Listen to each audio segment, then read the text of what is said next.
زما ډیرو معززو محترمو مسلمانانو ورونو، دا د رمضان مبارک د رحمتونو د برکتونو نه ډکه میاشت ده او آخري حصہ د دې د اور نه د آزادۍ او د خلاصي ده. آخری عشرہ پاگی کی پیغمبر علیہ السلام اعتکاف کرے دے. دا اعتکاف سنت اعتکاف دے. دا دی غرض او مقصد د پاره کم کی چه اللہ پاک دے صورت کی داغی تذکرہ فرمائلے دا چه در رمضان مبارک پا دی میاش کی او شپا دا چاگی تا دا لیلت القدر شپا ویلی کی شب قدر وطا ویلی کی دا دا زرو میاشتونا داغی اجر و ثواب سوک پا دی کی عبادتو کنو اغازیات دی. اللہ پاک زیاد اجر و ثواب ورخی د زرو میاشتو د عبادتنا.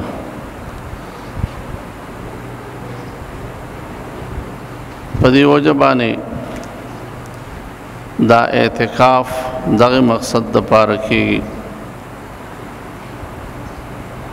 د دې د نزول سبب هغه مختلف واقعات دي.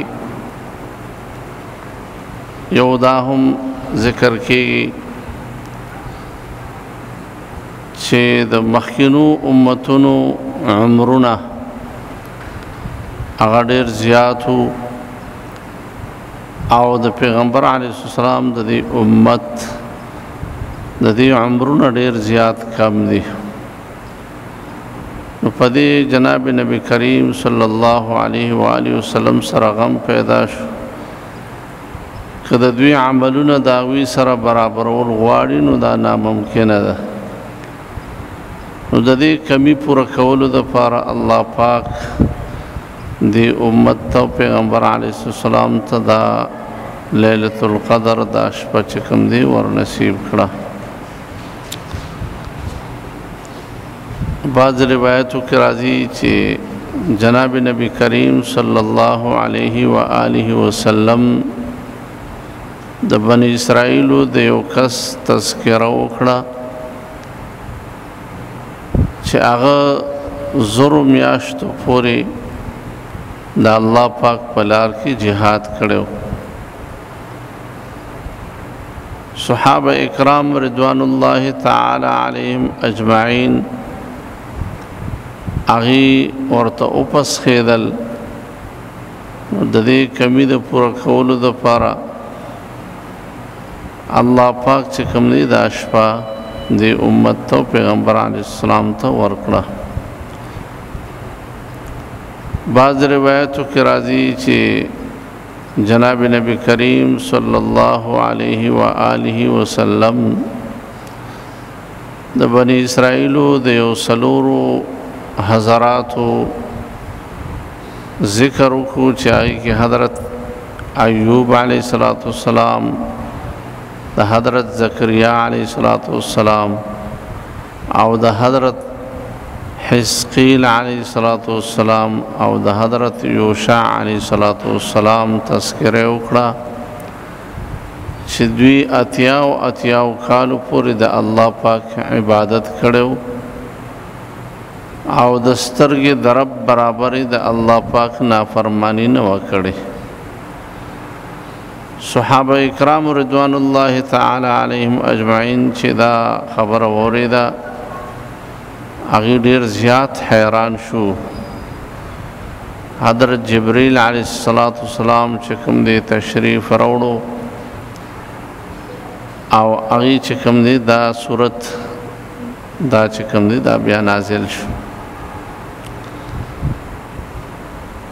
په دې وجه باندې دغه اعتکاف د مقصد د پاره کې چې د لیلة القدر د شپې تذکره الله پاک دی صورت کې کړی دا دغه مقصد د پاره خلق اعتکاف کوي. انا انزلناه فی لیلة القدر وما ادراک ما لیلة القدر لیلة القدر خیر من 1000 شهر تنزل الملائکة والروح فیها بإذن ربهم من كل امر. دیکھیں پرشتے چکم دی دارا کوزیگی او دار چکم دی والروح دا روح نا مراد حضرت جبرائیل علیہ السلام دی. امام رازی رحمت اللہ علیہ هم فرمائی چې د جمهور قول او صحیح قول اغم دادے چې د دین مراد حضرت جبرائیل علیہ السلام دی چې داغي د فضیلت تقبل داغي د فرشتو نه جدا تذکرہ وشو. بعض حضرات فرمایي چې دا یو داسې فرشته د روح نه مراد دی چې هغه ته الله پاک داسې لوی جسامت ورکړی دی چې دا وانه زمکه او اسمانونو داغي د یوې نوړې برابر هم نه دي. نو د روح نه مراد چې کوم دی وی هغه فرشته ده. بعض حضرات فرمایي چې د دین مراد هغه دی هغه فرشتي دي چې دا نور فرشتو تم چرته په نظر باندې ناراضي، خو صرف د لیلۃ القدر په شپه باندې دا فرشتو ته چې کوم دی په نظر راضي او دا د فرشتو یو خاصه ډله ده هغه ته مراد دی. بعضی فرمائی چې د دین مراد داسې خلق مراد دی چې خوراک کا کوي خو نه انسانان دي او نه چې کوم دی پیریان دي. بهرحال مختلف چې کوم دی قولونه په دې کې ذکر دي. اور روح فیها باذن ربهم من كل امر. دا الله پاک د حکم مطابق چې کوم دی هر امر خیر را اخلي او زمکه ته چې کوم دی دا را کوزي یا پرشتي. دا پرشتي را کوزيږي انسانان چې دنیا کې عبادت کوي داغي سره مصافحه کوي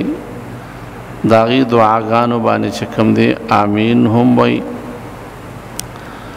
خو امام رازی رحمت الله علیه چې کوم دی فرمایي چې کله دی فرشتو د انسان ولیدو اول کې نو کرکه ته وکړه او کله چې مور او پلار دی ولیدو چې د منه چې کوم دی احساس کېو نو په هغه وخت هم ته مور او پلار چې کوم دی کرکه وکړه چې د جامو باندې بولګېده د جامو د وینځلو چې کوم دی نوبت براتلو. اوس چې کله الله پاک دی انسان ته خسته شکل ورکو نو د مور او پلار سره هم شفقت او محبت او مینه پیدا شو او چې لیلۃ القدر په شپې باندې او د عبادت لپاره انسان ودرېږي نو فرشته دا هغه معذرت لپاره راکوزيږي چې فرشتو دا ویلیو چې دا انسان ته خدای پاک د خلافت او حکومت لپاره پیدا کړي. و اذ قال ربک للملائکه انی جاعل فی الارض خلیفہ. خدا انسان بدا په دنیا کې خونریزي کوي وینه بتوي او فساد بکوي. من یفسد فیها ويسفك الدماء. دیو په دنیا کې چې کوم دی خونریزي کوي وینه بتوي. لہذا نن د لیلۃ القدر په شپه باندې چې کله دغه انسان الله پاک ته ولاړ دی عبادت کې مشغوله دی هغه فرشتي دغه معذرت لپاره راکوزيږي چې هغې دغه الفاظ ویلو چې من یفسد فیها ويسفك الدماء. بیا بإذن ربهم من كل امر سلام هي حتى مطلع الفجر. دا شپه د دغه برکتونو سره د سبا پورې وي. داسې نه چې یو خاصه حصه کې د دې دا برکت وي او نور شپه کې نه وي، بلکې دا ټوله شپه دغه برکت چې کوم دی سړی عبادت کوي نو دغه برکت په حاصلېږي. چې کوم منګړت خبرې ترې دي چې دا یو پړق وي مثال په طور باندې، نو دا خبره هم غلطه ده. که پړق وي بزرګانو ته د کرامت په شکل کې اوسیس ښکاره کېږي نو هغه بیله خبره ده. خو د دې آیات نه چې کوم دی معلومیږي چې دا یو پړق نه دی، دا یو خاصه حصہ نه ده، دا یو وخت کې چې کوم دی دا برکت نه وي، بلکې سلام هي حتی مطلع الفجر نه معلومیږي چې دا برکات او دا برکتونه چې کوم دی تر سبا د خطو پورې دا وي. د دې شپې چې کوم دی نشانی او دا هم ده چې په دا شپه به نه ډېره زیاته ګرمه او نه به چې کوم دی زیاته چې کوم دی یخه وي، برابر وي. او دا سلامون یعنی دا ټوله چې کوم دی سلامتیا ده چې فرشتي یو چې کوم دی فوج را کوزیږي او بل فوج چې کوم دی ځي او څوک عبادت کوي په هغې باندې چې کوم دی سلامتیا وي. سلامون نه مراد دا دی چې دا شپه چې کوم دی سراسر سلامتیا ده، یعنی امن وي پکې، او دا ټوله شپه چې کوم دی په امن باندې تېرېږي. نو دې ټوله شپه کې چې سړی د ماښام نه شروع شي، شپه د شروع کېږي د ماښام نه او د سبا خطو پورې چې کوم دی دا د شپې ټوله حصه ده. دغه ټول وخت چې کوم دی د ماښام نه واله ماسوتن نه واخله، دا د سبا د خطو پورې چې کوم دی دا برکتونه د ټوله شپه کې الله پاک چې کوم دی انسان باندې راوړي. دې کې په هر حصہ کې چې څوک عبادت وکړي د ماښام مونځ پکې هم راځي، ځکه حدیث مبارک کې راځي چې څوک د دې نه محرومه کېږي نه، پیغمبر علیه السلام فرمایي خو هغه سړی چې په حقیقت کې محروم وي. چې اوس یو سړی نه روژه نیسي او نه مونځ کوي، نه د ورځې مونځونه کوي، نه د شپې مونځونه کوي، نه د ماښام، او بیا په رمضان کې نه د ماښام مانځله راشي او نه د ماسخوتن او نه تراویح وکړي، نو لہذا هغه سړی په خپله په زور ځان محرومه کړی دی. ورنه څوک ترې محرومه کېږي نه چې کم از کم یو سړی ټولې شپې عبادت ونه کړي هم، خو چې دغه د ماښام مونځ وکړي او یا لږ نفل وکړي یا دارنګې چې کوم دی ماسخوتن مونځ کې شریک شي او تراویح چې کوم دی وکړي، نو دی به خامخا دعاګانې کوي، څوک ترې محرومه کېږي نه. او خو چې مثال په طور باندې د شپه کې زیات عبادت وکړي نو زیات اجر به ورته میلاو شي. موږ ګورو د نورو څیزونو دپاره خلک شوګیرې کوي، چوکیدار ټوله شپه چې کوم دی د څیزونو د ساتلو دپاره یا د دکانونو د ساتلو دپاره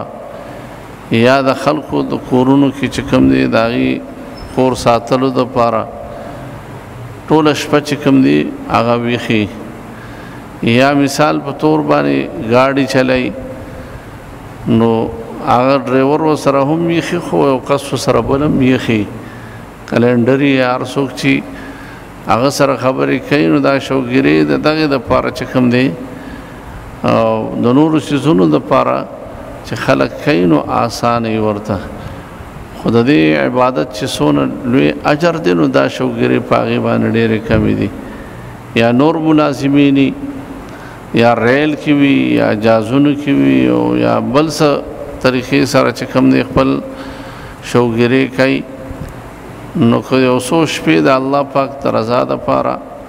او د خاصه موقع کې چې د الله پاک رحمتونه پکې راورېږي، عبادت چې کوم دی هغه ډېر اجر میلاویږي ورته. او د زرو میاشتو نه تقریبا 3 اتیا کاله 4 میاشتې چې کوم دی دا جوړېږي. نو چې یو عمل پکې وکړي نو دونه اجر به چې کوم دی انسان ته دا ملاویږي. نو که دا یو څو شپې دا چې کوم دی شوګیره وشي د الله پاک د عبادت لپاره، ځکه د تابعینو کم از کم 40 تابعینو تذکره کتابونو کې راغلی ده چې هغوی به د ماسخوتن په اودس باندې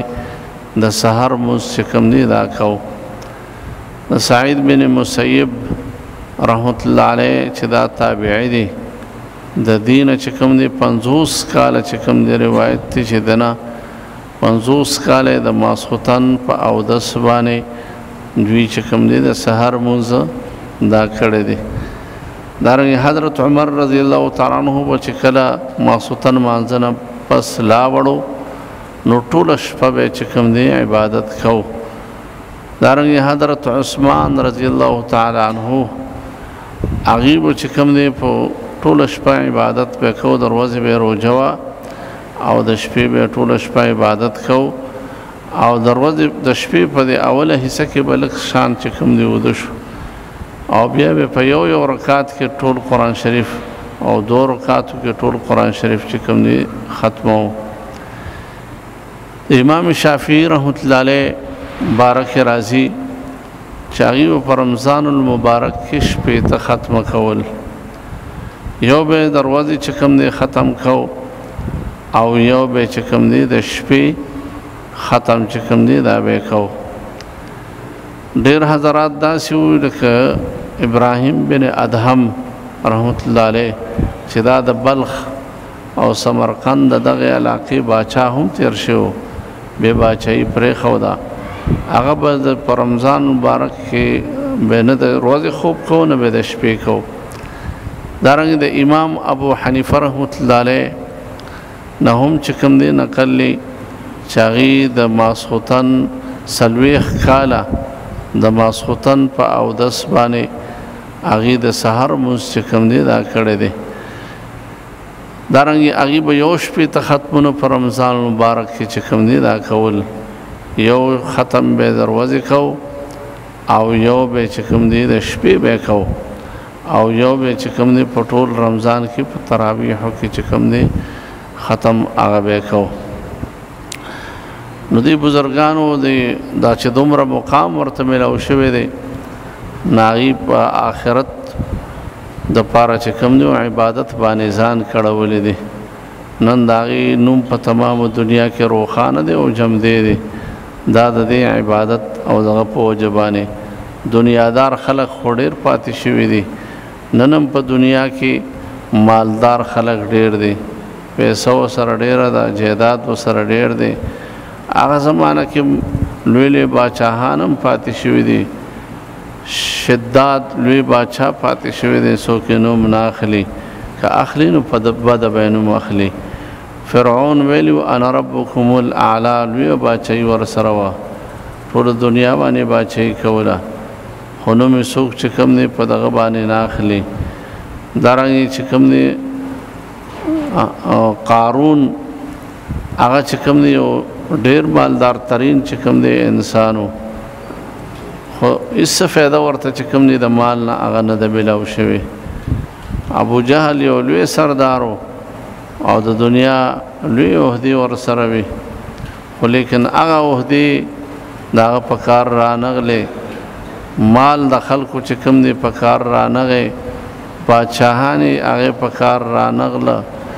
او بدماشیان په کار رانغلی، خو چې کومو خلکو عبادت کړی دی لږې کړی که ډېرې کړی، خو هغه د انسان چې کوم دی په کار راځي. دا ډېرې قیمتي ورځې شپې دي چې د دې نه موږ او تاسو چې کوم دی فایده اوچته کړو. د دنیا کارونه الله پاک د انسان چې کوم دی سموي، خو چې کله دا انسان د الله پاک عبادت ته ځان چې کوم دی اوزګار کړي. حدیث مبارک کې هم دا قرازي الله پاک فرمایي چې اے د بنی آدم او د آدم علیه السلام اولاده، تاسو زما د عبادت لپاره چې کوم دی ځان اوزګار کو، زه به ستاسو زړه د غنا نه چې کوم دی ډک کړم، او دارنګې فقر به په تاسو باندې چې کوم دی بند کړم. نو زموږ خو دقه دپاره لګیا یو، او غنا چې کوم دی کسړي سره ډېر مالي خو زړه کې غنا نه او دارنګ چې کوم دی د فقر نه یریدو د پاره موږ چې کوم دی جایز او ناجایز او دارنګ حرام او حلال او هر چې کوم دی خبره اختیارو دا ټول خبرې کده ليلۃ القدر د شپې د فضیلت سره حاصله ولي شي نو د دې لپاره بهترین چې کوم دی طریقه هغه د اعتکاف ته چې پیغمبر علیه السلام په خپلم د اعتکاف کړو د غلس شپې کې بیا حدیث مبارک کې راځي چې دا ليلۃ القدر تلاش چې تاسو کوئ نو ناتکې شپو کې کوئ نو یو وشتما او دارنګ چې کوم دی درويشتما پنځشتما او وشتما او یو کم دیرشما او بل حدیث مبارک کې راځي آخری شپه ناتکه نو کدا میاش چې کم دی د دیر شوی او کمیاش چې کم دی د یو کم دیر شتوي نو ناتکه شپې چې کم دی هم دقه راځي او پیغمبر علیه السلام د شلم شپې نه اخوا یو وشتم شپې باندې چې کم دی اعتکاف هغه چې کم دی کړي په آخري عمرونو کې نو یو وشتم نه چې کم دی د دې کدا میاش ته د دیر شوی او کمیاش چې کم دی د یو کم دیر شوی لہذا ناتکه شپې چې کم دی هغه د وشتما او درويشتما پنځشتما وشتما یو کم دیرشما دا چې کم دی دا ناتکه شپې راځي نو پیغمبر علیه السلام فرمایي تاسو چې کوم دی حضرت عائشہ رضی الله عنها دا روایت ده تاسو دا ناتکه شپو کې چې کوم دی د دې تلاش چې کوم دی دا کوي خو مثال په تور یو سړی په اعتکاف کې نم دی او کور کې دی نو دا نه چې بس دې سره اعتکاف ولا شرط دی او بغیر د دې شرط چې کوم دی په بل ذریعہ سره د ليلۃ القدر انسان ته نشي ملاوي دی یا عبادت پکور کې کینو ثواب ورته نه ملاوي دا څنګه ده اعتکاف د دې لپاره بهترین ذریعہ ده آسان ذریعہ ده چې سړی ورته د دنیا نه ځان چې کوم دی د کور او د نور خبرونه او د دنیا د غمونو نه ځان چې کوم دی دا کړي ډډې تکړي او اعتکاف کینو دا یو بهترین ذریعہ ده خو که مثال په تور سړی په کور کې ناست نو د شپې صرف خوبونه کیږي سکار روزگار نه کیږي نه تعلیم حاصلې سړی په دغه وخت کې نه بل سکار کوي نو که په کور کې رونه کی نو د دغه عبادت چې اعتکاف ول تکم د ليلۃ القدر په شپې باندې کم اجر ملاويږي هغه ته ملاويږي په کور کې په بیٹک کې په اجره کې په کور کې او د الله پاک عبادت باندې ولاړې او دا شپرونه او دا موز باندې ولاړې ذکر کې تلاوت کې هر قسم عبادت چې اق اجر او ثواب چې کوم اعتکاف ولا ليلۃ القدر ملاويږي او ته په کور کې هم ملاويږي نو که څوک په اعتکاف کې نمی د مجبورې د وجه نه ناس نو هغه په کور کې د دې شپې او دغه نه د عبادت نزان